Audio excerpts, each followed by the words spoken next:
비바람이 갈 길 막아도 찬양드립니다. 비바람이 갈 길을 막아도 나는 가리, 주의 길을 가리. 눈보라가 앞길을 가려도 나는 가리, 주의 길을 가리. 이 길은 영광의 길, 이 길은 승리의 길. 나를 구원하신 주님이 십자가 지고 가신 길. 나는 가리라, 주의 길을 가리라. 주님 말자 쥐 따라 나는 가리라. 나는 가리라, 주의 길을 가리라. 주님 말자 쥐 따라 나는 가리라. 아멘. 기도하겠습니다. 은혜로우신 아버지, 정말 주님께서 명하신다면 주님의 말씀에 순종해가는 우리 삶이 되어지게 하옵소서. 고린도 후서의 말씀을 통해서 사도 바울이 살았던 그 삶이 우리의 삶이 될 수 있도록 성령님 도와주옵소서. 강해하는 가운데 성령께서 함께 하시고 은혜 충만케 하옵소서. 예수님의 이름으로 감사하며 기도합나이다. 아멘. 네, 페이지 190페이지입니다. 고린도후서 2장에 보시면 방문 계획 변경에 대한 해명과 회개한 자에 대한 용서와 권면 및 사도 수행에 대한 사도 바울의 소신에 대한 말씀을 하는데요. 자, 1절부터 2절 고린도 방문 연기에 대한 해명입니다.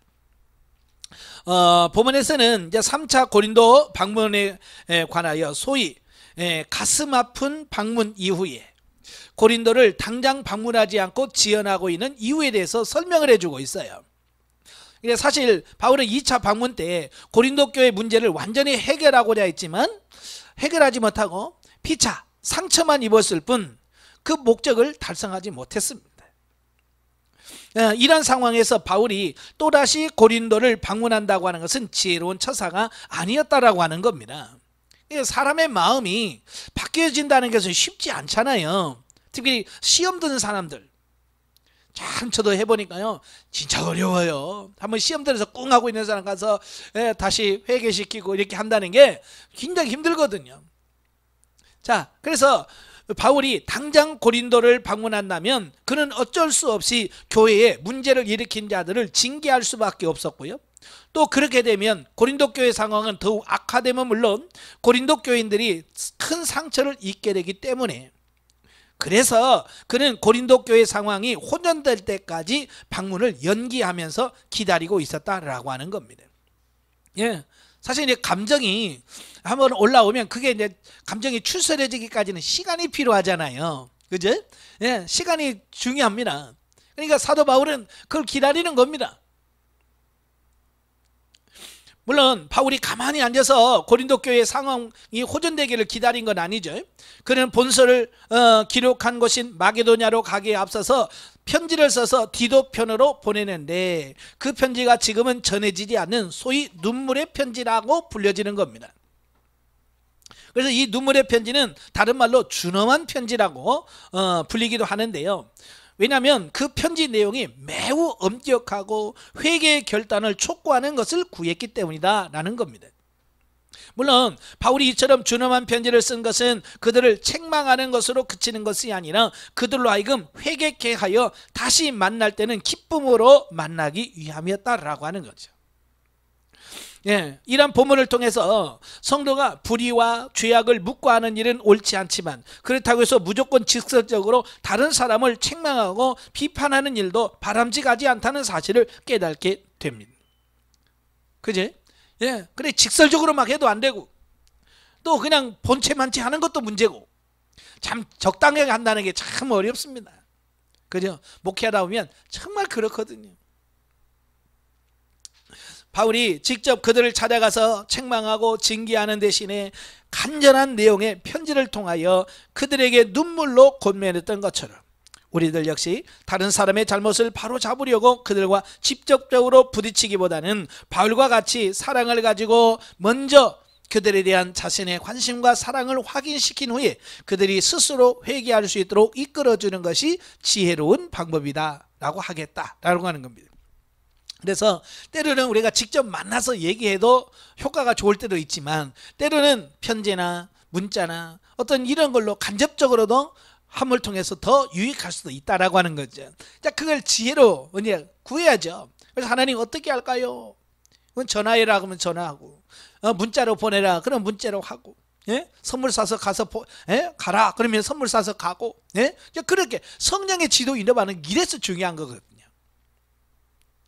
자, 5절부터 11절까지면 회개한 범죄자에 대한 용서 당부.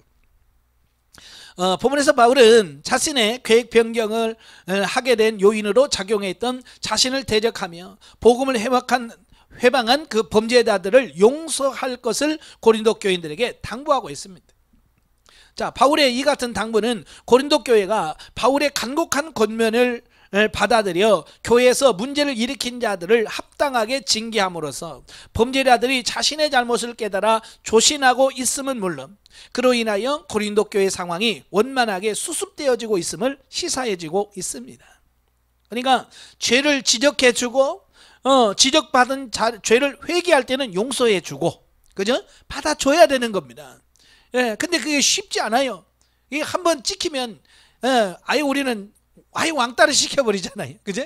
그가 회개했다고 해도 안 믿고. 예. 그래서 우리가 이런 걸 참 잘해야 돼요.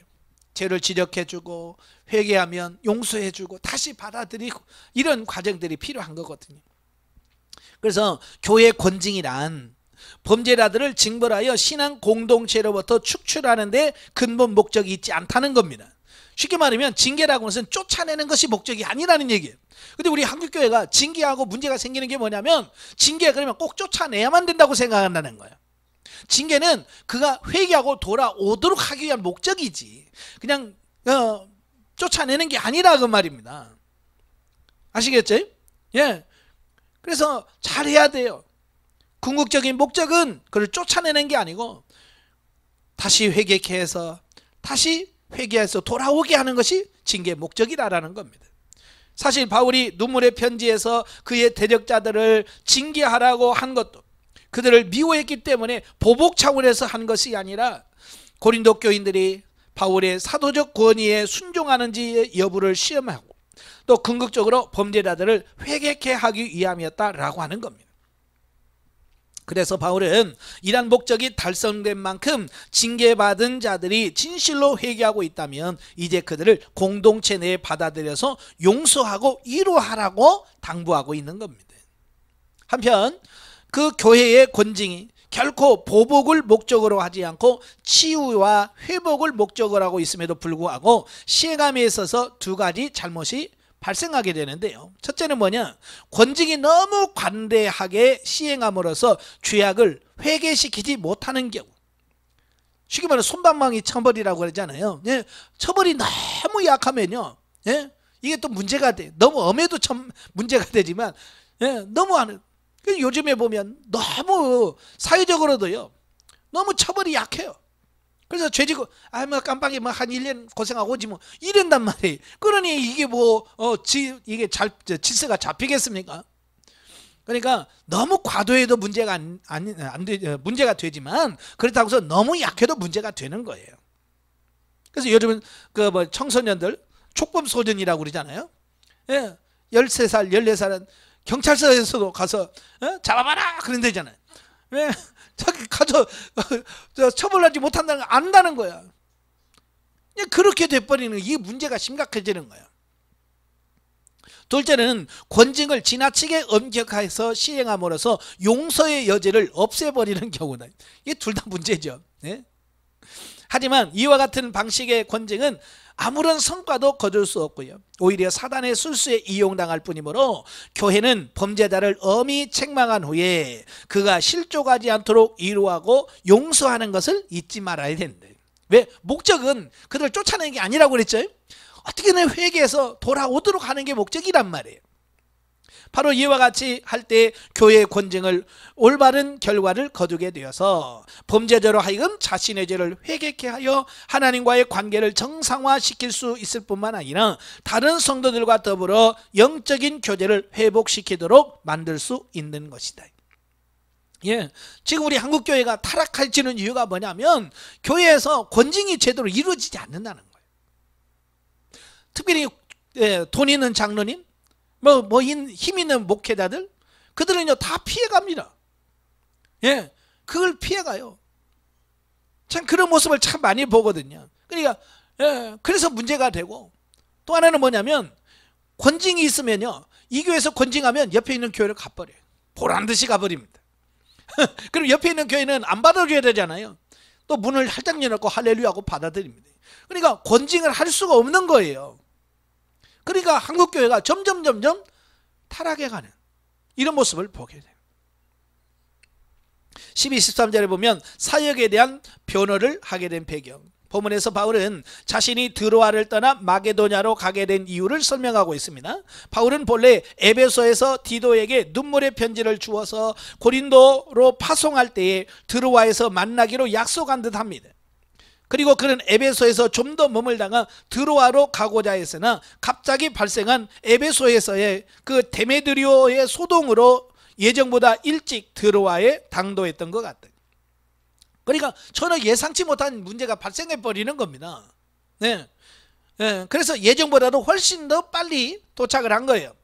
자, 그런데 드로아에는 복음의 문이 열려 있고 그가 복음을 전하기 매우 좋은 요건을 갖추고 있었지만 바울은 복음사에게 전념할 수가 없었습니다. 왜냐하면 디도를 고린도 교회에 보내놓고 고린도 교회의 상황과 디도의 안전에 대한 염려가 그의 마음을 짓눌렀기 때문이다. 사역도 마음이 편해야죠. 그죠? 그래서 그는 드로아의 사역을 중단하고 마게도냐로 건너가서 디도를 기다린 겁니다. 예. 이것을 통해서 바울의 지금 온 마음과 생각이 다 어디에 있다는 거야? 지금 고린도 교회가 있었다. 예, 그만큼 그들에게 관심을 갖고 사랑하고 있다는 얘기죠. 예. 그래서 마게도냐에서 디도를 상봉한 바울은 디도로부터 고린도 교회가 자신의 간곡한 호소가 담긴 눈물의 편지를 받고 새롭게 변화되었다는 소식을 듣고 위로를 받게 됩니다. 참 목회자는 변했다는 데서 얼마나 큰 위로를 받습니까? 그죠? 예. 그러나 고린도 교회 성도들 사이에는 아직도 대다수는 많이 변화됐지만 아직도 바울의 사도권을 곡해하고 불신해서 바울의 권면을 거부하는 이들이 일부 남아 있었기에 바울은 변화된 성도들을 격려한과 아울러 아직까지도 남아있는 오해를 불식시키기 위해서 본 서신에서 자신의 사도권의 정통성과 성실한 사역 자세에 대하여 언급을 하고 있다라고 하는 겁니다. 그러니까 이건 뭐예요? 사도 바울은 어떻게 하든지 그 관계를 회복시키고 그 교회를 바르게 세우고자 하는 이런 안타까운 마음이 담겨져 있다는 거죠. 그래서 14절에 14절에 보면 사도직에 대한 바울의 인식과 자세. 자, 본문에서 바울은요, 그 사도라고 하는 직분과 사역의 자세를 언급함으로써 자신의 사도권을 변호하고 있는데요. 자, 본문에서 바울은 특별히 자신의 사역에 대한 기쁨과 사도직에 대한 인식을 표현하기 위하여 한 비유를 들고 있는데요. 그것은 곧 로마 군대 개선 행진을 비유하고 있습니다. 예. 당시 전쟁에서 승리하고 돌아온 로마의 장군들은요, 군대를 이끌고 카피톨리누스 산에 있는 주피터 신전까지 행진하여 거기서 희생제물을 바치고 향을 피웠는데요, 그 향내가 온 거리를 진동했다라고 합니다. 그러니까 집에서 향기만 맡아도, 아무 소리 못 듣고 향기만 맡아도 승리하고 돌아왔네, 개선장군 행사가 있구나, 이걸 안다는 거예요. 그냥 냄새만 맡아도 알게 된다는 거예요. 바울은 바로 이 향기에 자신을 비유하면서 하나님의 심판과 구원을 전하는 그리스도의 향기로 묘사하고 있는 것이다.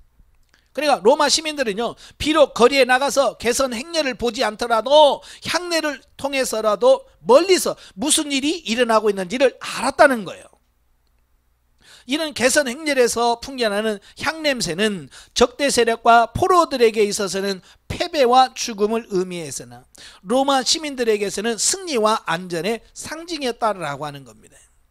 그러니까 같은 향기인데도 불구하고 누구냐에 따라서 그걸 받아들이는 게 틀리다는 겁니다. 그러니까 로마 시민들은 또 이기고 왔구나, 기쁨이 어떤 향기가 되죠. 같은 향수인데. 그런데 패한 적장들은 안 그렇다고 말이에요. 그 전쟁에서 패한 적장들은 거기서 전쟁에서 포로가 돼서 끌려온 적장들은 어떻게 되느냐, 그 향기는 뭐냐, 죽음의 향기예요. 왜? 그 향기를 피우고 신전에서 제사 드리고 난 다음에 적군들의 장수들의 목을 치거든요. 그죠? 그 신전 앞에서 승리를 기원하면서 축하하면서 그 적장의 목을 탁 치는 거예요. 그러니까 같은 향기인데 누구는 죽고 누구는 기쁨이 넘치는 거예요. 이런 거예요. 그래서 바울은 이것을 가지고 지금 비유를 들어 설명해 주고 있습니다. 그러므로 바울은 본문의 비유를 통해서 자신의 사도직이 인류에게 구원과 영생을 가져다 주시는 예수 그리스도의 승리를 전하는 것임을 부각시키고 있음과 동시에 바울이 전하는 복음 역시 로마 군대의 개선 행렬에 풍겨나는 향 냄새처럼 사단과 그의 추종 세력에 있어서는 심판과 파멸을 의미하지만 적장들은 파멸을 의미하는 거예요. 그러나 하나님의 백성인 성도들에게서는 구원과 영생의 상징이 되는 것이다. 이건 구원의 양면성에 대해서 지금 설명하고 있는 거예요. 이와 같은 사실은 이미 고린도 교회 성도들에게 보내는 첫 번째 편지에서도 십자가의 도가 멸망하는 자들에게는 미련한 것이요, 구원 얻는 우리에게는 하나님의 능력이 된다라고 말씀했잖아요.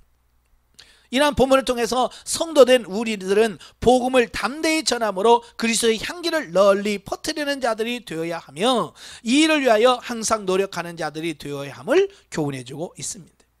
그러니까 향기를 풍긴다는 것은 결국 예수 그리스도의 복음을 전하는 자라, 그런 얘기예요. 자, 3장으로 가면 바울의 사도직의 증거와 새 언약의 일꾼으로서의 사도직의 영광에 대한 말씀인데요. 자, 1절부터 5절, 새 언약의 일꾼된 영적 증거.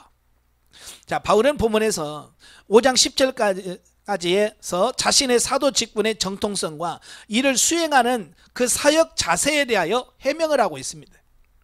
바울은 여러 차례에 걸쳐서 고린도 방문 계획 변경으로 인한 고린도 교인들의 불신임 위에도 팔레스타인에서 고린도 교회에 잠입한 그 거짓 사도들의 충동을 받은 자들에 의하여 그의 사도직을 증명할 수 있는 천거서가 없다는 이유로 그의 사도직에 대하여 의심을 받고 있었다라고 하는 겁니다.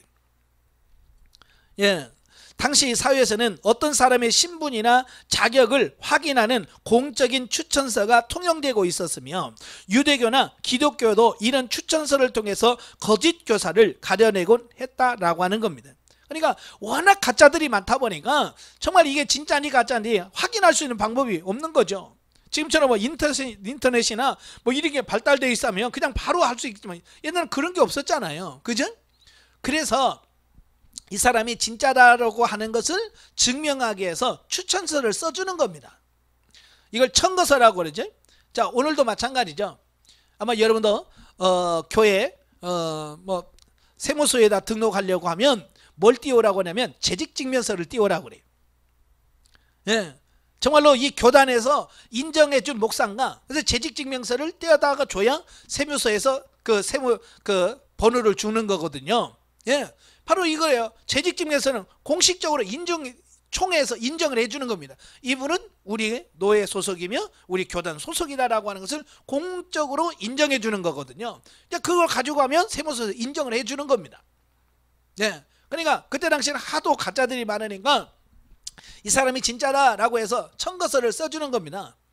추천서 써주는 겁니다. 예를 들어서 나 베드로인데 내가 지금 보내는 이 사람은 내가 잘 교육시키고 훈련해서 그 교회에 파송하니까 믿고 받으라 라고 하는 이런 편지와 함께 이런 걸 보내주면 받는 사람도 쉽잖아요. 그죠?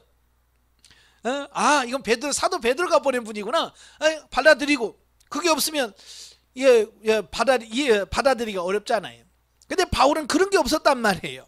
예, 사도들에게 뭐 베드로가 써준 천거서라든지 요한이 써준 천거서 이런 게 없었어요. 왜냐하면 바울은 그들이 세운 사도가 아니거든요. 그죠? 예수님이 직접 주님이 부르시고 주님이 직접 세운 사도이기 때문에 사람으로부터 천거서가 없는 거예요. 그걸 핑계로 해서 이건 가짜다라고 주장을 하고 있는 거거든요.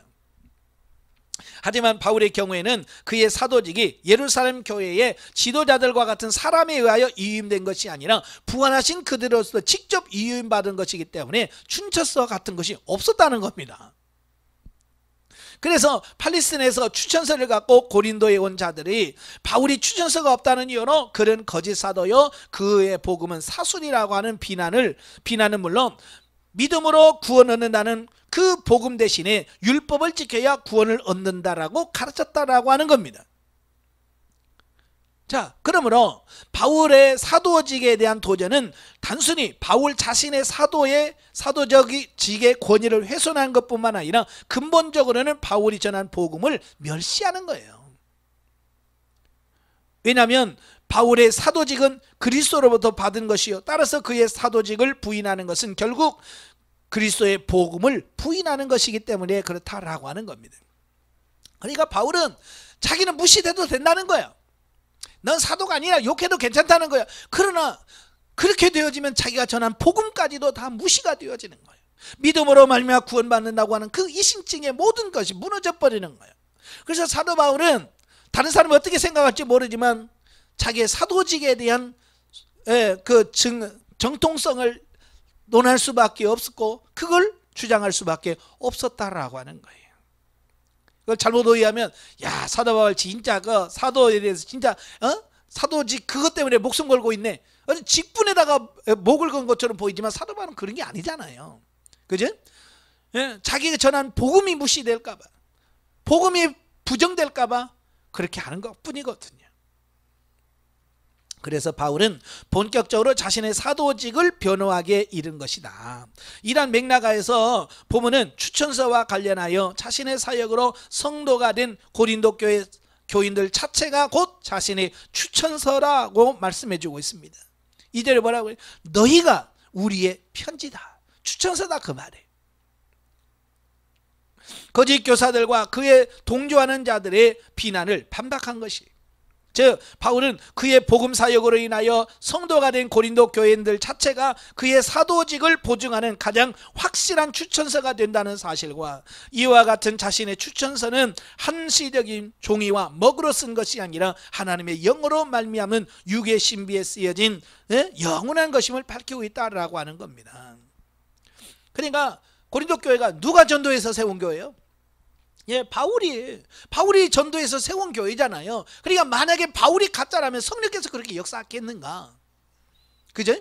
그러니까 성령께서 나를 인정해 줬고 성령께서 나를 사용해서 너희가 이렇게 구원받았잖냐. 예. 그러니까 사도 바울은 하나님이 인정해 준 그런 사도다. 이걸 그러니까 너희들이 나의 추천서다 라고 확실하게 지금 설명해 주고 있다라고 하는 거예요. 6절부터 11절을 보면 새 언약 일꾼의 우월한 영광. 바울은 본문에서 영적으로 얻은 신약시대의 직분이 의문의 법으로 얻은 구약시대의 직분보다 우월한 영광을 가짐을 지적해주고 있었고요. 쥐다시피 구약의 의문 곧 율법은 인간을 구원에 이르게 할 수 없고요 도리어 인간을 정죄하여 끝내는 죽음에 이르게 한다라고 하는 겁니다. 그러니까 율법 자체로는 구원에 이를 수 없다는 얘기예요. 로마서에서 다 이미 말씀드렸죠. 예.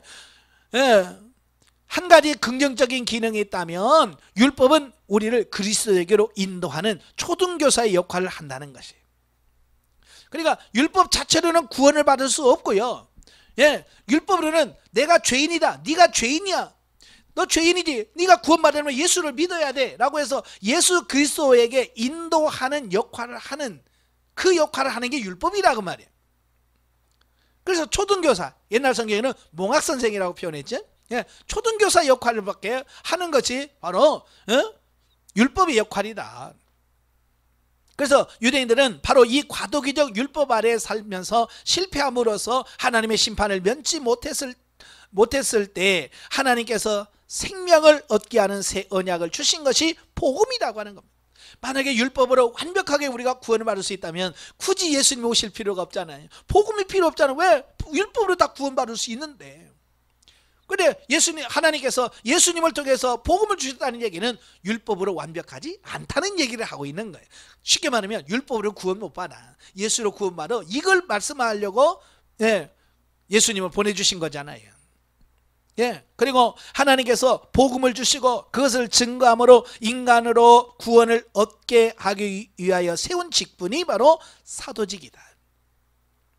그런 의미에서 고린도 교회에 침투한 거짓 사도들은 생명 없는 옛 언약의 직분에 머물러 있는 자들이요, 바울은 생명을 얻게 하는 새 언약의 직분이다. 쉽게 말하면 차원이 다르다, 그 얘기를 하고 있는 거예요. 물론 의문의 직분, 구약이죠. 구약에서 맡은 직분은 직분자에게도 영광이 있었다. 즉 의문의 직분을 맡은 자의 대표격인 모세의 얼굴에 있는 영광으로 인하여 이스라엘 백성들은 감히 그의 얼굴을 주목할 수 없었다라고 하는 겁니다. 그러니까 시내산에서 모세가 하나님께 그러잖아요. 아버지의 영광을 보여주세요, 그러잖아요. 영광이라는 것은 하나님의 얼굴을 좀 봤으면 좋겠다, 그 얘기죠. 그러니까 하나님 거부했잖아요. 그죠? 왜? 나를 보고 살 자가 없다. 그렇지만 그에게 어때요? 바위 틈에 숨겨놓으시고 손으로 가르시고 여호와의 등만 살짝 보여주셨어요. 근데요, 등만 살짝 봤는데 그 하나님의 영광이 모세에게 임한 거예요. 그래서 모세의 얼굴에 광채가 난 겁니다. 사실 그 모세의 얼굴에 나타난 영광은 한시적인 것으로 곧 없어지는 거다. 그죠? 그 모세의 얼굴이 영광이 계속 있었다면 가릴 필요가 없죠. 그러나 그게 한시적이었다고 하는 겁니다. 그래서 모세가 그걸 가리기 위해서, 이건 영원한 거 아니야, 여기 집중하지 마, 여기에 초점 맞추지 마, 그래서 가렸다는 거예요, 얼굴을. 이런 율법의 한시적인 것임을 암시하고 있는 겁니다. 다시 말하면 율법은 복음이 올 때까지만 활동하도록 주어진 임시적인 거라는 겁니다. 그래서 태양이 떠오르면 다른 그 광채를 상실하고 아무런 역할도 할 수 없는 것처럼 구약의 율법은 예수 그리스도가 오심으로 말미암아 완전히 성취되면 물론 더 나은 법인 신약의 복음으로 대체됨으로써 더 이상 아무런 효력도 발휘할 수 없기에 의문의 직분 역시 더 이상 아무런 영광도 없게 된다라고 하는 사실이에요. 그러나 바울은 영의 직분은 복음이 영원한 것처럼 그 영광 또한 영원함을 언급하며 자신들의 의문의 직분을 자랑하며 바울의 사도직을 비난하는 유대주의 거짓 교사들이 행동이 얼마나 어리석은 것인가 라고 하는 것을 지적하고 있습니다. 그래서 저와 여러분도 뭐가 죽고 뭐가 썩을 것인지에 대한 분명한 이런 분별력이 있어야 됩니다. 아시겠죠? 12절 18절은 영의 시대인 신약시대.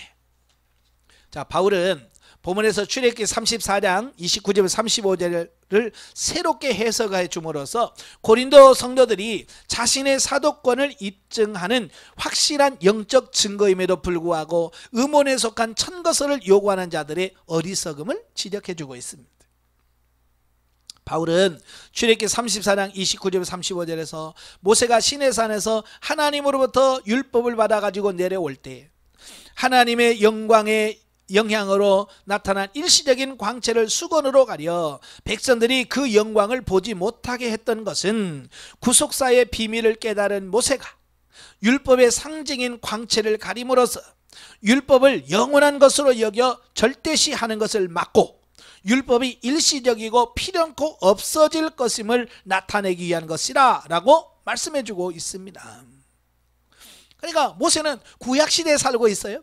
구약시대에 살고 있지만 이런 영적 진리를 진짜 잘 알고 있는 사람이에요. 이걸 몰랐다면 아마 모세는 그 영광의 빛을 자랑했겠죠. 나 이런 거 있어 그러면서. 그죠? 그러나 이건 사라지는 거라 영원하지 않다라고 해서 아니까 그걸 수건으로 가리는 겁니다. 그러니까 모세는 영적인 눈이 열려 있는 거죠. 오늘도 이 영적인 눈이 열려 있지 않은 사람은 은사가 조금 나타나면 그 은사를 막 대대적으로 자랑하면서 뭐 불의 종, 환상의 종, 뭐 무슨 종 그러면서 그걸 막 자랑합니다. 영원하지 않는 건데, 한시적인 건데, 그죠? 그러나 불행히도 이스라엘 백성들은 한시적이고 불완전한 율법을 절대시하는 어리석음을 범함은 물론 그 마음이 완고하여 율법에 대한 편견으로 가득하여 율법이 예시하는 구원의 복음을 영접하지 아니하고 배척했다라고 하는 겁니다. 정말 중요한 것은 복음이거든요. 복음을 받아내래. 그런데 율법 때문에 복음을 거부해버리는 이런 어리석음을 범했다라고 하는 겁니다. 또한 그러한 편견에 사로잡힌 거짓 사도들과 그들의 동조하는 일부 고린도 성도들이 바울의 사도직과 관련하여 바울에게 의문에 속한 천거설을 요구하는 어리석음을 범하고 있다라고 지적을 해주고 있습니다. 예. 오늘 영적으로 무지하면 다 그럴 수 있습니다. 그래서 큰 교회 담임 목사를 청빙할 때 보면 뭘 찾습니까? 학위, 박사학위. 그 나쁘다는 게 아니에요. 좋습니다. 그러나 어찌 보면 그 박사 학위가 그 사람의 전부이며 모든 영적인 모든 것을 다 포함한다고 생각하는 이게 문제가 되어버린 거예요. 정말로 성령께서 얼마나 어떻게 역사하고 성령께서 어떻게 사역하고 있는지 이런 부분을 같이 봐야 되는데, 그러니까 교회가 점점 지식으로 머리는 커지는데 삶에서 나오지 않는 이런 교회가 되어진. 한편 바울은요, 새 언약의 복음은 한시적인 것이 아니요 영원한 것일 뿐만 아니라 생명을 살리는 생명의 법이기에 오히려 복음을 더욱더 탐대하게 전파함으로 복음을 위해서라면 그의 생명도 아깝지 않게 여겼다라고 말합니다. 예. 그러니까 이게 진리라는 것은 바울이 깨달았기 때문에, 그죠? 이게 진리야 라고 하는 것을 깨달았기 때문에 그들은 뭐예요? 자기의 생명까지도 거기다 내놓을 수 있나. 순교에 각오인 거죠. 그러니까 이런 확신이 없으면 죽을까 봐 두려워서 벌벌 떠는 거죠. 그러나 이런 확신이 있기 때문에 나는 죽어도 괜찮다. 순교를 각오할 수 있는 그런 믿음이 되는 거예요. 실로 복음은요, 정죄가 아닌 자유를 주며 수건에 가린 것 같은 희미한 영광이 아니라 누구나 궁극적으로 추구해야 하는 영광을 가져다 준. 그러므로 새 언약의 중보이신 예수 그리스도 안에 있는 자는 하나님의 영광에 온전히 도달할 수 있으며 마지막 때에는 그리스도께서 입으신 영광을 입게 될 것이다 라고 하는 것을 기억하십시오. 예. 그러니까 육신은 아무리 화려하고 뭘 해도 결과적으로는 심판과 죽음입니다. 아시겠죠? 이걸 알면 죽고 썩을 육신을 위해서 그렇게 안달복달하지 않습니다. 아시겠죠? 왜? 그게 영원하지 않다는 거 아는데. 그래서 이 진리를 아는 분들은 영중심의 삶을 살려고 그렇게 몸부림치는 겁니다. 왜? 그게 진짜고 그게 생명이고 그게 진짜 나의 상급이 된다는 걸 아니까. 그러니까 이걸 아는 사람하고 모르는 사람은 삶이나 사역이나 모든 부분에서 차이가 날 수밖에 없는 거죠. 자, 4장으로 가지. 사도의 직분을 수행하는 바울의 자세. 1절부터 6절 오직 주만을 전하는 바울의 사역 자세. 본장에서 사도직을 수행하는 크게 두 가지 자세를 말씀해 주고 있는데요. 자, 첫 번째는 뭐냐? 오직 예수님의 복음만을 하나님이 비주신 빛의 인도에 따라 전했음을 밝히고 있는데, 이 본문을 세부적으로 살펴보면 첫째로 그는 어떤 상황 속에서도 결코 낙심하지 않았다는 겁니다. 즉 바울은 자신이 받은 직분이 사람을 정죄하여 결국 죽게 하는 의문의 직분이 아니라 사람들로 하여금 그리스도의 의를 믿어 구원에 이르게 하는 영적 직분이기 때문에 자신을 향한 어떤 비난과 핍박에도 굴복하거나 낙심하지 않았다라고 하는 겁니다. 자, 이게 중요한 거예요. 예, 이게 중요한 거예요. 그러니까 우리가 하는 사역은 단순히 사람 숫자 늘리는 게 목적이 아니라는 얘기예요. 저도 참 예전에는 그래도 목사가 성도가 많아야지, 그래야 목사지, 이러면 그런 가치관을 갖고 있었거든요. 그럴 때는요, 성도가 적다 이게 부끄럽더라고요. 그래서 누가 이거 성도 몇 명이세요 목사님? 그러면 그냥 있어요, 그냥 좀 있어요. 이런단 말이에요. 왜? 숫자가 나의 어떤 권위나 이런 걸 의미한다고 생각하기 때문에 그래. 그러나 지금은 숫자보다도 뭐예요? 그게 영적인 이 부분이 더 중요하다는 걸 아니까. 지금 몇 명이에요? 아, 몇 명입니다 라고 솔직하게 얘기해놓고 뭐 중요한 게 아니잖아요. 정말 중요한 게 뭐예요? 나는 적지만 이 영혼을 살리라고 하나님께서 내게 주셨고 이 직분을 주셨기 때문에 나는 이 사명만 간다면 되는 거야.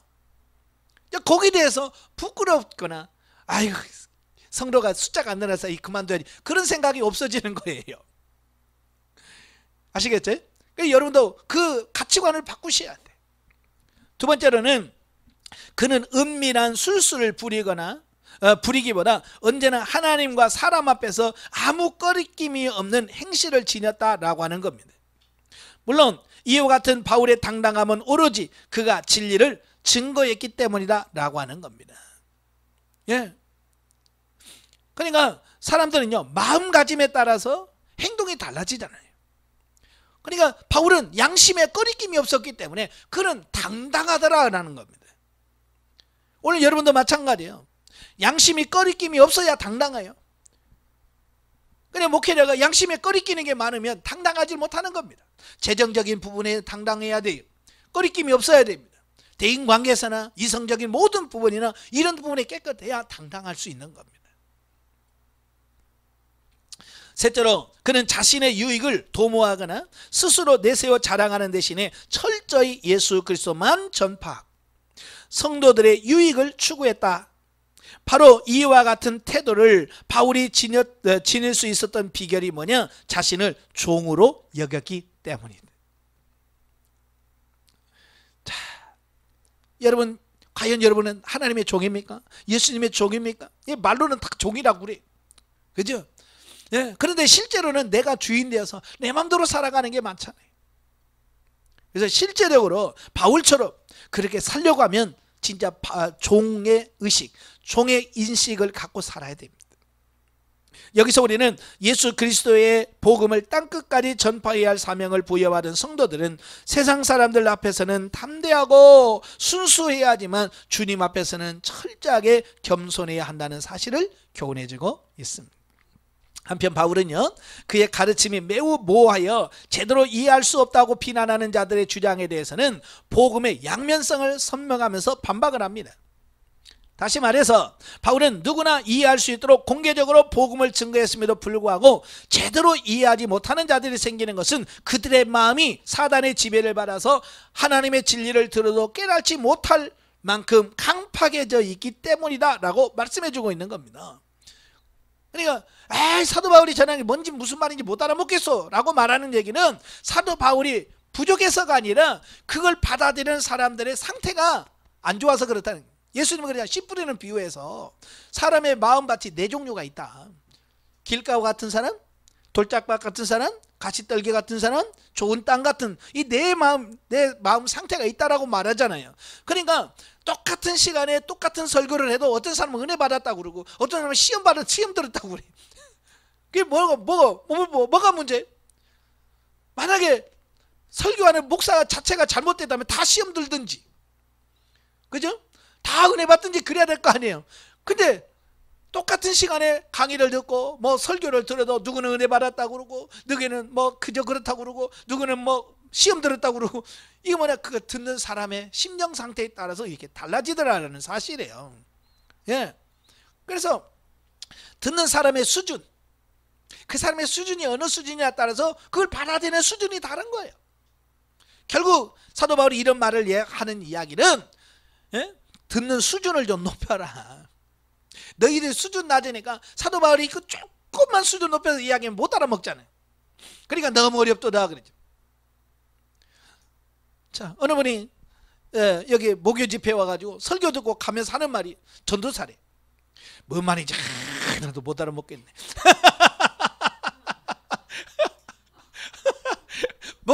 목요일날 설교 듣고 가면서 무슨 말인지 도무지 못 알아먹겠다는 거예요. 아휴, 참 그것도 전도사라고 자기는 전도사라고 막 하면서 그 얘기를 하면 참 답답한 거예요. 야, 지금 평신도도 그 말이 무슨 말인지 알아듣고 아멘 아멘 하면서 그 가는 거예요. 전도사가 그걸 몰라가지고 무슨 말이 통 모르겠다 그러면 이건 뭐 어떻게 된 거예요? 참 답답하더라고요. 수준을 높이시길 바래요. 예. 이처럼 복음을 믿는 자들에게는 구원을 주시는 하나님의 능력이 되지만 믿지 않는 자들에게는 심판의 도구로 작용한다. 그러니까 항상 지금 양면성에 대한 말씀을 하잖아요. 예. 그걸 깨달으면 구원이 되고 그걸 못 깨달으면 심판이 되고, 따라서 성도는 호시탐탐 영적 분열의 기회를 노리는 사단에 대항을 하기 위해서 늘 주의 말씀을 바르게 분별하여 그 가운데 살아가야 할 것입니다. 자, 7절에 15절에 고난을 무릅쓴 바울의 사역 자세. 이건 두 번째 사역인데요, 바로 고난 가운데서 오직 예수님의 복음만을 전했음을 질그릇과 보배의 비유를 통해서 밝히고 있습니다. 자, 여기서 크게 두 가지 사실을 드러내는데요, 첫째는 뭐냐, 복음 사역자들은 자들의 능력은 스스로의 재능이나 지혜에서 비롯되는 것이 아니라 전적으로 하나님께로부터 비롯되는 것이다 라고 하는 것을 보게 됩니다. 그러니까 이런 거예요. 야, 그릇과 그 안에 담는 보화, 뭐가 중요한 거예요? 예? 예, 보화가 있기 때문에 그걸 보화를 담은 그릇이 귀한 거지. 그렇잖아요. 그 안에 빠진 것은 껍데기에 불과하잖아요. 의미가 없는 거예요. 자, 우리는 다 보배를 담은 그릇이라고 그랬잖아요. 내 안에 예수 그리스도가 있으면 내가 존귀하게 되어지는 거예요. 여러분, 똑같은 낙이, 짐승이라도 거기에 누가 타느냐에 따라서 그 급이 달라지는 거예요. 그죠? 예, 그 똑같은 낙인데 왕이 타면 왕이 타는 나귀가 돼요. 그래서 어디를 가든지 인정을 받게 되고, 예? 환영을 받게 되고 축하를 받게 돼요. 자, 그런데 똑같은 낙인데 그 뒤에 누가 타느냐에 따라서 천한 사람이 타면 아무도 안 돌아보는 그런 삶이 되는 거예요. 바로 우리의 삶의 주인은 예수 그리스도. 네, 그걸 말씀해 주고 있습니다. 둘째는 성도들은 비록 복음으로 인하여 죽음에 처해지더라도 마치 예수 그리스도께서 죽음을 이기시고 다시 살아나신 것처럼 궁극적인 승리를 누리게 될 것이다 라고 하는 것을 말씀해 주고 있어요. 즉 우리의 육신적 생명은 질그릇처럼 깨어지기 쉽지만 우리 안에 주어진 보배, 즉 예수 그리스도의 복음은 결코 꺾이지 않으며 우리를 영생의 축복으로 인도한다는 사실입니다. 그래서 바울이 인간적으로 도저히 견디기 어려운 환난이나 죽음의 위기를 당면하면서도 좌절하거나 낙심치 않은 이유가 바로 여기 있었다. 즉 부활신앙인 거예요. 나는 죽어도 다시 산다. 사실 우리는요, 복음으로 말미암아 고난을 당하게 되면 우리의 삶이 지니는 궁극적인 목표보다는 고난 자체에다가 정신을 빼앗기기 쉽다라고 하는 겁니다. 이게 문제거든요. 예, 고난 현실에 너무 집착해서 정말 왜 고난이 왔을까라고 하는 그 본질, 그걸 놓칠 때가 많아요. 그래서 고난 중에 하나님께서 고난을 통해서 집사님을 세우시려고 그래요 라고 말하면 성질내. 당신은 이런 고난 안 다녀서 그렇지. 그러면서 그러는 거예요.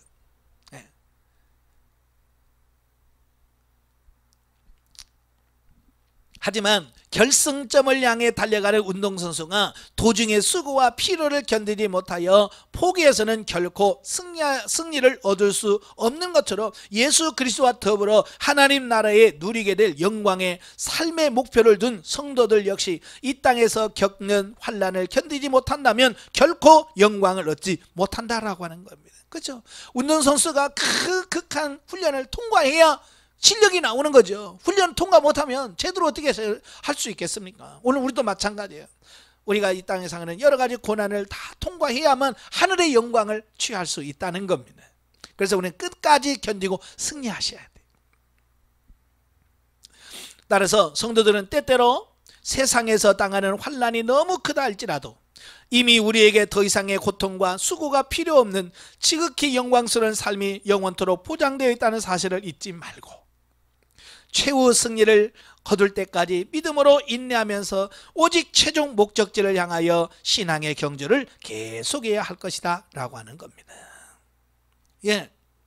그러니까 운동선수들 보면 결과로 막 금메달 떼고 막 환영할 때 참 좋잖아요. 그죠? 근데 그들이 거기까지 가기까지 얼마나 그들이 수고를 했을까라고 하는 부분이 2018년에 평창 동계올림픽이 있었잖아요. 거기서 매스 스타트 경기에서 금메달을 딴 이승훈 선수가요, 나중에 뭐 그 경기 끝나고 나서 여러 가지 이야기를 하면서 그가 무슨 말을 하냐면, 경기를 하거나 훈련하다 보면 아, 죽겠구나, 네, 야 이러다가 더 이상 죽겠구나 라고 하는 어떤 그런 극점에 온다는 거예요. 우리는 그냥 스케이트라고 막 가니까 편할 것 같은데요, 근데 그 스케이트를 막 타다 보면 어느 순간에 와 이거 죽겠다 라고 하는 순간이 온다는 거예요. 거기서 죽을까봐 살짝 뛰면 메달을 못 따는 거고, 죽을 각오를 하고 그래 죽으면 죽었지 뭐 하고 뛰면 금메달이 된다는 거예요. 야, 저는요 그 말을 들으면서 야, 그 썩을 면류관 하나 얻으면서 저렇게 목숨 거는데, 그렇잖아요. 우리는 생명의 면류관, 영의 영원한 면류관을 얻으면서 너무 쉽게 생각하지 않았나. 그죠? 기도하다가 목이 아프면 아이고 쉬어야지, 기도하다 좀 피곤하면 아이고 쉬어야지. 만약에 운동선수들이 경기하다가 좀 피곤하다가 아 쉬어야지, 그러면 어떻게 금메달을 따겠어요? 근데 우리는 영광의 면류관을 바라본다고 말은 하면서도 실제적으로 그렇게 목숨 걸고 사는 사람 없어. 저도 기도회를 인도하다 보면 어느 순간에 보면 야 이러다 죽겠다 하는 그 순간이 와요. 1시간 2시간씩 막 기도회 인도하다 보면 정말 야 이거 진짜 죽겠다 그런 순간까지 온다니까요. 근데 그 순간을 넘어가면 편해. 근데 많은 목회자들이 그 순간을 못 넘어가는 거예요. 그래서 설렁설렁하면서 힘들지 않을 때까지 힘들지 않게끔만 해. 그러니까 성도들이 그 단계를 넘어가야 돼. 그걸 못 넘어가는 거예요. 왜? 인도자가 못 넘어가는데. 그렇잖아요. 인도자가 그 죽음의 순간을 딱 넘어가야 성도들도 그걸 차고 넘어갈 수 있는데, 설렁설렁. 보통 교회에서 보면 금요기도란 하는데 보면 어때요? 그런 임계점이라고 하는 게 있어요. 그걸 도달을 못하는 거예요. 한번 보세요. 1시간, 예를 들어 1시간 기도해라. 그러면 1시간 기도하면서 찬송 한 장 하지요. 또 기도 2, 3분 하지요. 그러다가 또 기도 좀 할 만하면 또 찬송 몇 장 하겠습니다. 찬송하다가 또 기도 제목 주고 기도 2, 3분 하다가, 그러니까 뭐 기도도 안 되고 이것도 안 되고 하다 보면 하긴 했는데 뭐 계속 그 상태로 가니까 그 죽음에 대한 임계점까지 못 가니까 이 다음 성도들이 차고 못 올라가는 거잖아요. 그러니까 저도 그래요. 저도 힘들어. 기도 인도할 때 보면 1시간 막 쉬지 않고 하려면 얼마나 힘든지 몰라요. 막 뒷골은 땡기죠. 목은 아프죠. 배 가죽은 아프죠. 그래, 아이고, 야 이거 죽겠다. 그래요. 어쨌든 힘이 없어서 쓰러질 것 같아요. 그래서 강대상 붙들고 기도합니다. 그렇게 끌어줘야 성도들이 따라와요. 그렇게 해도 안 따라온다. 못 따라온다니까. 그렇게 해도 못 따라오는데 설렁설렁하면서 따라오길 바라는 것은 이건 아니죠. 운동선수들도 야 이러다가 죽겠다.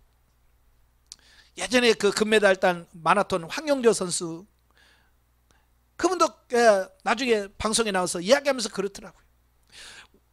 마라톤 연습을 하고 훈련하는데 너무 힘들어서 그냥 옆에 큰 트럭이 지나가면 그 트럭으로 뛰어들고 싶을 정도로 해요. 그 훈련이 얼마나 고되고 얼마나 힘들었으면 지나가는 트럭에다 그냥 뛰어들어서 죽고 싶을 정도로 힘들대. 근데 그 과정을 통과해야만 금메달을 딸 수 있다는 거예요. 근데 많은 선수들이 거기까지 못 간다는 거예요. 우리가 또 이런 부분을 통해서 우리가 왜 사도 바울이 운동선수 이야기를 하는지 잘 깨달으셔야 돼요. 자, 16대 18절 보면 바울의 사역 동기. 자, 본문에서 바울은 그가 고난 가운데서도 복음 전파 사역에 매진할 수 있었던 세 가지 동기 중에 첫 번째에 대하여 설명하고 있습니다. 바울은 하나님 나라에서 누리게 될 영원한 영광을 바라보았기 때문이다 라고 하는 겁니다. 그러니까 바울은 이 땅의 것을 바라보지 않고요, 하늘에서 주실 영원한 영광을 바라봤다는 겁니다. 네, 즉 바울은 장차 하나님 나라에서 그리스도와 함께 누리게 될 영원한 영광을 바라보고 그 어떤 고난도 감내하면서 복음사에게 매진할 수 있었다는 것이다. 사실 성도가 이 땅에서 당하는 고난은 장차 하나님 나라에서 누리게 될 영원한 영광의 증표가 된다. 결국 이 땅에서 얼마나 많은 고난을 받았느냐가 결국 하나님의 나라에서 받을 상급이 결정된다는 겁니다. 특별히 성도가 이 땅에서 당하는 고난은 성도가 장차 누리게 될 영원한 영광과 촉히 비교할 수 없다는 지극히 가볍고 일시적인 것들 때문에 바울은 모든 고난을 감내할 수 있었다라고 하는 겁니다. 그래서 우리가 현재의 평안을 누릴 것이냐, 천국에서 누릴 것이냐, 현세냐 천국이냐라고 하는 선택권이 지금 우리에게 주어졌습니다. 여러분 뭘 선택하실 거예요? 이 땅에서 편한 것을 추구합니까? 아니면 하나님의 나라에서 누릴 것을 선택하겠습니까? 이 뭘 선택하느냐에 따라서 우리의 삶이 달라지는 거예요. 이 세상을 선택하면 이 세상에서 복을 추구하면서 이 땅에서 잘 되는 걸 이걸 추구하면서 살 겁니다. 그러나 하나님의 나라를 생각하면서 그것에 초점 맞춘다면 이 땅에서 고난이 와도 힘들어도 참고 견딜 수 있는 삶이 되는 거예요. 역적해 보죠. 바울은 교회 내의 파벌과 윤리적인 범죄들을 행하는 자들을 위하여 안타깝게 기도합니다. 바울이 환난 가운데서도 진리의 말씀을 따라 지속적인 영적 삶을 향하여 나아갈 수 있는 것은 그리스도의 생명이 그들의 삶 속에 나타나는 비밀을 체득했기 때문입니다. 환난은 앞으로 받을 큰 영광에 이르는 길임을 깨달을 수 있어야 한다. 우리는 육신의 생활에 집착하여 탄식하는 것이 아니라 자기의 믿음의 상태를 영적인 안목으로 바라보고 성령의 능력으로 자기의 감정과 생각을 고쳐 나가야 한다. 자, 5장입니다. 심판과 영생에 대한 확신 및 화목해 하는 자로서의 사도의 직무를 설명합니다. 자, 1절에서 10절 사울의 사역 동기. 자, 앞장에서는 첫 번째 얘기했고요. 여기 두 번째 얘기합니다. 두 번째는 뭐냐? 천국 영생을 확신했기 때문이다 라고 말합니다. 즉 바울은요, 이 땅의 육신의 삶이 매우 더덥고 유한하며 일시적인 것에 반해 장차 성도들이 하나님 나라에서 지니게 될 신령한 몸은 더 이상의 슬픔과 고통을 겪지 않게 될 것이며 또한 영원히 존재할 것임을 확신했기 때문에 모든 고난을 감내하면서 복음을 증거할 수 있었다라고 하는 겁니다. 그러니까 현재만을 생각하는 게 아니라 미래를 바라보면서 달려가는 이런 부분들을 보게 되는 거예요. 저는요, 지금도 사역을 하거나 뭘 하다 보면 너무 힘들다, 포기하고 싶다 이런 생각이 들 때가 있거든요. 저도 사람인지나 종종 그런 생각, 이거 참 그만두고 싶다 라고 하는 생각이 들 때마다 항상 떠오르는 게 있어요. 그게 뭐냐면 제가 군대에 있을 때 경험한 거예요. 저는 초등학교 때부터 운동신경이 좀 있었어요. 그래서 달리기 항상 1등이었어요. 제가 초등학교 때. 근데 단거리는 잘 뛰어. 100m 이런 거 짧은 거리는 잘 뛰는데 제가 제일 못하는 게 폐기능이 약하니까 오래 달리기를 못해요. 마라톤 하면 처음에는 빡 가다가 좀 가면 팍 퍼져갖고 못 뛰어. 제가 진해 신병훈련소에 입대를 했는데 6주간의 신병훈련소 기간이 있는데 그 6주 중에서 맨 마지막에 하는 훈련이 뭐냐면 무장구보예요. 무장구보. 12km 무장구보. 저도 고등학교 때 10km 그 마라톤 했다가 죽을 뻔했어요. 절반도 못 가는데 막 배가 땡기지. 그래서 아이고 막 숨도 차지. 아이고 못 뛰겠더라고요. 근데 10km 아무것도 안 하고 그냥 반바지에다가 그냥 티 입고도 10km를 못 뛰는데 이거 완전히 막 철모에다가 바닥에서 등에다가 무장 메고 총 메고 이거 12km를 뛴다고 생각해봐요. 이거 보통 장난이 아니에요. 자, 저는요 그때 진짜 겁 많이 먹었어요. 야, 이거 정말 뛸 수 있을까? 나는 장거리를 못 뛰는데. 자, 거기서 그러니까 막 하나님 앞에 기도할 수밖에 없었어요. 처음에 출발할 때부터 하나님 나 못 뛰어요. 알지요? 나 지켜주셔야 됩니다. 라고 기도하면서 무장검을 뛰는데요. 와, 한참 뛰는데요. 여기서 막 갈비뼈 밑에는 아프지, 숨은 차지, 하지 포기하고 싶더라고요. 야, 뒤에서 앰뷸런스가 삐용 하고 따라와요. 그래서 퍽 쓰러지면 그 앰뷸런스가 딱 싣고 돌아가는 겁니다. 저는 그 앰뷸런스 타고 가는 사람들이 얼마나 부러웠는지. 야, 저는 이제 끝난 거 아니야? 안 뛰도 되는 거 아니야? 그럼 나는 언제 뛰지? 아니, 언제 쓰러지지? 저는 그러면서 그걸 계속 생각하면서 언제 떨어져야 되나? 차가 빨리 와야 되는데. 그래서 차가 와야 쓰러지지. 하고 했는데 내가 꼭 쓰러지려고 하면 옆에 쓰러지네. 그래서 막 나는 아이고 또 놓쳤네, 주여 주여 하면서 그걸 뛰는 겁니다. 그래서 결국은요 못 쓰러지고 다 뛰었어요. 진짜 마지막에 그 정문을 들어오는데요, 정말로 죽겠더라고요. 막 가슴이 막 터져버릴 것 같고요. 예? 와, 죽겠더라고요. 그래서 막 하고 있는데, 아니 부대 안에 들어와서 이제 딱 서 있는데요, 누가 연병장을 막 띄워, 이렇게 운동장을 부대 안에. 그래서 이렇게 쟤들이 누구니까 이렇게 봤더니 쓰러진 놈들이야. 나는 쓰러지면 그냥 병원에 입원해서 그냥 링겔을 맞고 편히 쉴 줄 알았거든요. 군대는 아니더라고요. 더 인내가 부족해서 너 뛰어. 그래서 부대다가 차 내려놓자마자 그대로 뛰는 겁니다. 운전병장 계속 도는 거예요. 와유야, 그걸 보는 순간에요, 안 쓰러지기 진짜 잘했다. 만약에 나도 쓰러졌으면 저럴 텐데.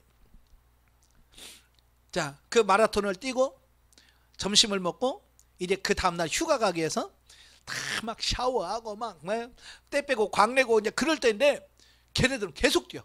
오래 뛰는 겁니다. 그게 오전에 했는데 점심 먹고 또 뛰어.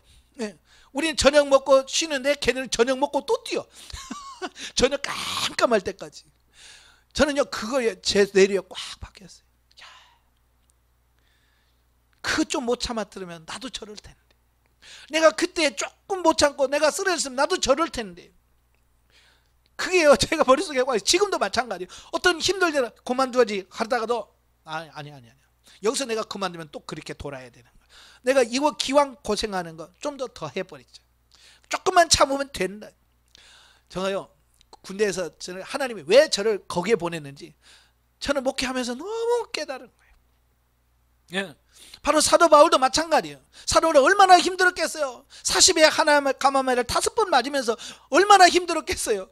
다른 사람 평생에 한 번 맞을까 말까는 그 5번만 39대를 맞는 그 채찍을 맞는데 얼마나 힘들었겠어요. 그러면서 사도 바울은 거기서 뭐요? 정말 죽을 것 같았겠죠. 근데 뭐요? 참아내는 겁니다. 왜? 하늘의 상이 있다는 거예요.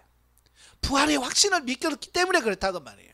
오늘 여러분도 이 부활에 대한, 천국에 대한 소망이 있다고 한다면 이 땅에서 힘들어도 견디고 가셔야 돼. 아시겠죠? 그래서 제가 그래요, 정말로 죽겠다 싶을 때 조금만 참아라. 많이도 아니다, 조금만 참으면 돼요. 그 10몇 분만 참으면, 그 한 2, 30분만 참으면 하루 종일 뛰는 거 안 뛸 수 있잖아요. 그죠? 근데 그 2, 30분 못 견뎌가지고, 그걸 못 참아가지고 하루 종일 돈다고 생각해봐요. 얼마나 가슴이 아프겠어요. 좀만 참으시길 바래요. 세 번째는 뭐냐? 최후의 심판이 있을 것을 확신했기 때문이라는 겁니다. 바울은 그리스도의 재림에 있을 세상의 종말 때에 우리가 선악과를 행한 대로 반드시 드러나며 그에 따라 상급과 형벌이 있게 될 것을 확신한 겁니다. 그래서 그는 어떤 상황이든지 주를 기쁘시게 하고자 했고요, 그에 따라 극심한 고난이 따를 때는 복음 사역도 즐겁고 기쁜 마음으로 감내하게 되었다라고 하는 겁니다. 네. 그러니까 세상에서도 그냥 가만히 있는데 아무 짓도 안 했는데 상 주는 거 없습니다. 그죠? 나보다도 특별하고 나보다 뭐 다 잘한 게 있어 상을 줄 거 아니에요. 그죠? 예? 그래서 뭐 옛날 뭐 학교 다닐 때 보면 애들은 뭐 착한 무슨 상 해가지고 뭐 핑계를 내서 무슨 상도 다 주더라고요. 하나씩 다 주고. 그래도 뭐라도 한 게 잘하는 게 있어야 상을 줄 거 아니에요. 그잖아요? 하늘에서 상도 마찬가지고 아무 짓도 안 하고 갔는데 뭐 면류관 줄 것 같아요? 개털 모자 하나 주겠죠? 예? 여기서 이 땅에서 내가 열심히 한 것만큼 하나님이 상을 준다는 걸 기억하라. 그래서 사도 바울도 부름의 상을 위하여 나는 달려가노라. 이 땅의 것은 아무것도 원하지 않았지만 하늘의 상은 욕심을 냈어요. 오늘 여러분도 마찬가지예요. 이 땅에 욕심 내지 말고요, 하늘의 상에 욕심을 좀 내시길 바래요. 한편 바울이요, 사도로서 오직 그리스도의 복음을 전하면서 그로 인하여 그토록 철저한 핍박과 고난을 감내했던 근거로 제시한 세 가지 사실은 결국 구속사가 종결되는 그날 성도가 누릴 천국에 대한 종말론적 확신들이다. 여기서 우리는 태초부터 종말까지 이어져서 마침내 성도의 영원한 천국 구원으로 끝날 구속사에 대한 확고한 인식이 있는 자들만이 바울처럼 당장 눈에 보이나 곧 없어질 세상의 실체를 바로 깨닫고 세상의 그 어떤 핍박과 유혹에도 굴하지 않으면서 오직 벅찬 희망 속에서 천국을 향하여 묵묵히 전진하는 역동적인 삶을 살 수 있다는 사실을 새삼 깨닫게 된다. 그래서 여러분, 종말론적인 신앙이라는 게 그래서 중요한 겁니다. 예. 그러니까 이 종말론적인 신앙이 없는 사람은 이 현세에다가 묻혀서 이 땅에서 잘 먹고 잘 살려고 거기다 목표를 두고 사는 겁니다. 그래서 현세 천국에다 목숨을 걸고 거기에 초점을 맞춘 신앙이 기복신앙인 거예요. 그래서 제가 기복신앙을 뭐라고 하는 이유가 그거예요. 목적지를 땅에다 두고 있기 때문에 문제가 되는 거예요. 복 받는 게 그게 뭐가 나쁩니까? 예, 맞아. 복 받는 건 그 나쁜 거 아니에요. 복을 받아야 돼. 그러나 땅의 복을 취할 것이냐 하늘의 복을 받을 것이냐, 요걸 취하라고 하는 거예요. 근데 기복신앙은 땅의 것만 추구하기 때문에 내가 뭐라고 하는 거예요. 하늘의 신령한 것을 추구하면서 하면 뭘 누가 뭐라고 하겠어요. 그죠? 예. 11절에 21절까지는 화목의 직책으로서의 사도직. 자, 지금까지 자신의 사도의 직분의 정통성과 이를 수행하는 사역의 자세에 대하여 해명한 바울은 이제 본문에서 7장 16절까지는 사도직의 본질적 직무 중에 하나인 화목해 하는 직책에 대하여 말씀하고 있습니다. 그러니까 바울은 먼저 사도로서 그의 진실성을 호소하는 말로 본문을 시작하고 있는데요, 앞에서 바울은 스스로를 자천하지도 또 다른 이의 추천서를 필요로 하지도 않는다라고 말했습니다. 그런데 11절의 말은 고린도 교인들로 하여금 바울이 또다시 자천한다는 오해를 갖게 할 우려가 있었다라고 하는 겁니다. 여기서 자천이라는 것은 뭐예요? 추천이라는 건 다른 사람이 하는 거고, 자천은 자기 스스로가 자기를 추천하는 걸 말하잖아요. 그지? 예. 그래서 바울은 12절 이하의 말씀을 통해서 자신의 사도직은 오직 예수 그리스도의 강권적인 사랑에 근거한 것임을 재차 강조하고 있다라고 하는 겁니다. 네. 그래서 그리스도의 사랑이 나를 강권하는도다 그랬잖아요. 강권이라고 하는 것은 강제적으로 권하는 것을 말합니다. 그러니까 바울은요, 가만히 있어도 막 그리스도의 사랑이 자기를 가만히 있지 못하게 만드는 거야. 네? 기도하게 만들고 전하게 만들고. 네? 여러분도 그리스도의 사랑이 여러분의 심령 안에서 사도 바울을 강권하신 것처럼 여러분도 강권하시는 역사가 있어야 돼. 예. 이를 기회로 그가 맡은 사도직의 역할을 설명함으로써 고린도 교인들이 바울 자신의 사도 직분을 자랑스럽게 생각해 주기를 바란 것이다 라고 하는 겁니다. 사실 바울은 회심하기 전에는 예수 그리스도를 세상적 인간적 기준에 따라서 판단함으로써 그를 믿는 자들을 박해하였는데 앞장섰습니다. 그죠? 그가 예수를 만나기 전에는 그랬어요. 그런데 그가 다메섹 도상에서 부활하신 예수 그리스도를 체험한 뒤로는 완전히 변화되어 새로운 피조물이 되었잖아요. 그죠? 예, 물론 바울이 체험한 위대한 변화는 바울 자신에게서 나온 것이 아니라 구속사의 주관자이신 하나님으로 말미암는 것으로서 예수 그리스도를 통하여 세상과 화목하시고 그 위대한 진리를 만방에 선포하도록 사역자들을 세우셨을 뿐만 아니라 박해자 바울마저도 변화시켜 화해의 사도로 세우신 것이다 라고 하는 겁니다. 예? 그러니까 바울이 먼저 하나님을 선택한 것이 아니라 하나님이 바울을 강권적으로 선택하신 거다, 그 얘기예요. 예. 그러니까 바울은요, 은혜를 가장 깨닫는 사람이 바울이잖아요. 은혜라고 하는 게 있으면 거저 주시는 거. 예, 뭘 했기 때문에 한 게 아니잖아요. 뭐 바울이 뭐 착한 일을 했습니까? 뭐 전도를 했습니까? 아무 짓도 안 했잖아요. 어찌 보면 교회 핍박했죠. 사람 교회 성도들을 회유화했죠. 어찌 보면 벼락 맞아 죽어도 바울은 변명할 게 없는 사람이에요. 당연히 그런 벌을 받을 만하다 그럴 수 있는 거예요. 그럼에도 불구하고 하나님은 그들을 징계하지 않으시고 그를 부르셨어요. 근데 그게 뭐냐? 그게 은혜라는 겁니다. 예, 오늘 우리도 마찬가지예요. 우리를 부르신 그 부분이 뭐냐? 하나님의 은혜다. 예, 나의 나 된 것은 오직 하나님의 은혜로 된 것이라고 하는 신앙 고백이 우리에게 필요한 겁니다. 그래서 바울은 뭐요? 바울은 하나님이 자기를 선택하신 이유, 목적이 뭐냐? 위대한 진리를 만방에 선포하도록 자기를 부르셨다는 사실입니다. 예, 그래서 이제는 교회를 핍박하는 자가 자기를 부르신 자의 소명의 뜻을 따라서 이제 복음 전파는 그 사명을 감당하게 된다라고 전하고 있는 겁니다. 그래서 이렇게 변화되어야 됩니다. 예, 전에는 우리가 육신적인 사고에서 육신적인 가르침을 설교했다면 이제는 그런 거 다 내려놓으시고 영적인 가르침, 영적인 말씀을 선포할 수 있는 우리가 돼야 돼. 그래서 바울은 자천하는 의미에서가 아닌 하나님의 명령에 의하여 이 화해의 복음을 받아들이도록 사람들에게 권면하고 있는 것이다. 실로 바울은 세상적이고 인간적인 이유에서 사도직을 수행한 것이 아니라 예수 그리스도의 강권적인 사랑에 압도되어 사도직을 수행했으며 때문에 사람들로부터 미쳤다라고 조롱을 당하는 수모를 겪고 온갖 박해를 당하면서도 복음 전파에 헌신할 수 있었다라고 하는 겁니다. 예, 얼마나 그가 복음에 열정이 있었는지 베스토 총독이 사도 바울이 뭐라고 그래? 야, 너 많은 지식이 너를 미치게 만들었구나. 예? 공부 많이 해서 너 미쳤다는 얘기예요. 못 알아먹는 거예요. 예, 그래서 사도 바울이 그러잖아요. 하나님을 사랑하고 예수님을 사랑하니까 그 많은 욕을 얻어먹으면서도 어때요? 그 많은 일들을 감당해내잖아요. 오늘 여러분도 사랑하는 그런 일들을 감당하시되 그 은혜를 기억하시면 잘 감당할 수 있을 겁니다.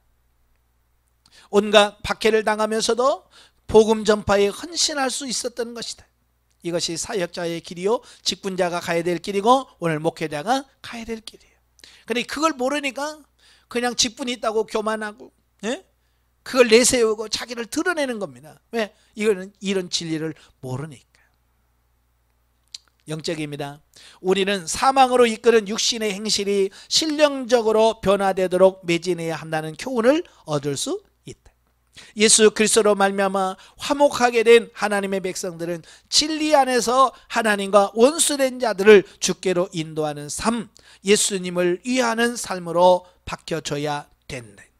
아멘. 여러분의 삶도 그렇게 바뀌어져야 되겠고 그걸 모르는 성도들에게 많은 사람들에게 이 진리를 바르게 선포해서 그들의 영혼을 진리로 세우는 저와 여러분들이 되어야 될 줄로 믿습니다. 기도하겠습니다. 은혜로우신 아버지, 오늘 고린도 후서를 통해서 사역자의 삶이 무엇이며 어떻게 사역을 해야 되는지에 대한 자세를 말씀해 주고 있습니다. 우리가 지금 목회자로서 열심히 나름대로 사역을 합니다. 그러나 과연 주님이 인정할 만한 사역인지 오늘 말씀을 통해서 우리 자신들을 비교해 보게 하옵소서. 사도 바울이 바라봤던 그 신앙 오늘 우리들이 그렇게 사라질 수 있도록 도와주시옵소서. 예수님의 이름으로 감사하며 기도합나이다. 아멘. 하나님께 은혜입니다.